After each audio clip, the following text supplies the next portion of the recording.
வணக்கம்.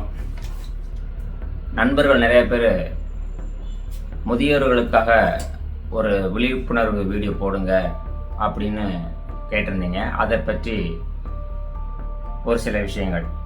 முதியோர்களுக்கு பார்த்தீங்கன்னா இன்னைக்கு தமிழ்நாட்டில் இன்னும் ஒரு சில கணக்குகள் 1.5 கோடி முதியோர்கள் இருக்கிறாங்க அப்படின்னு சொல்கிறாங்க. இந்த 1.5 கோடி முதியோர்களுக்கும் பார்த்தீங்கன்னா சரியான உணவு கிடைப்பதில்லை, சரியான மருத்துவம் கிடைப்பதில்லை, சரியான ஒரு பொழுதுபோக்கு இடம் இல்லை, பெற்ற பிள்ளைகள்கிட்ட பேச முடியவில்லை, பேரன் பேத்திகள்கிட்ட பேச முடியலை, இப்படிலாம் சில விஷயங்கள் இருக்கிறது.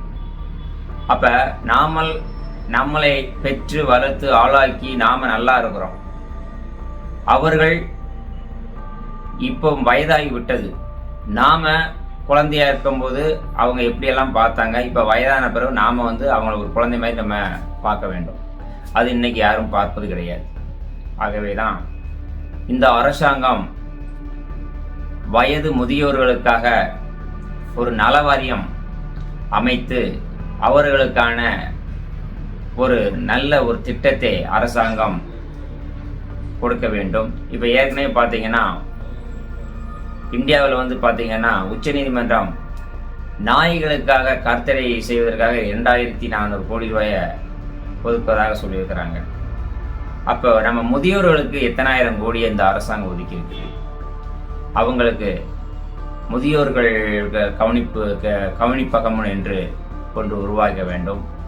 அவர்களுக்கு முதியோரை கவனிக்க அரசாங்கமே பார்த்தீங்கன்னா கொஞ்சம் இதை கவனத்தில் எடுத்து அந்த முதியோர்களுக்கு உணவு, உடை, மருத்துவம், பொழுதுபோக்கு, அடுத்து பார்த்தீங்கன்னா இன்னைக்குள்ள சூழ்நிலையில் பார்த்தீங்கன்னா நம்ம பிள்ளைகளே நம்ம பேசுவது கிடையாது.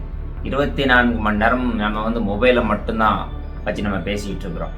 அதனால் இந்த மொபைலை கொஞ்சம் ஒதுக்கி வைத்து விட்டு நம்ம பெற்றோர்களுக்காக கொஞ்சம் நேரத்தை ஒதுக்க வேண்டும் என்று நான் கேட்டுக்கிறேன். இன்னைக்கு அரசாங்கம் ரேஷன் பொருட்களை வீட்டுக்கே கொண்டு கொடுக்கறதுக்கு ஒரு திட்டம் போட்டிருக்கிறாங்க. இது ஏற்கனவே விஜயகாந்த் அவர்கள் அவங்க வாக்குறுதி கொடுத்தாங்க.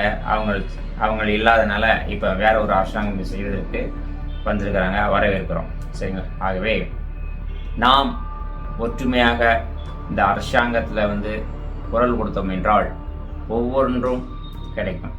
சரிங்களா? ஆகவே முதியோர்களுக்காக நம்ம ஒரு குரல் கொடுப்போம். நன்றி.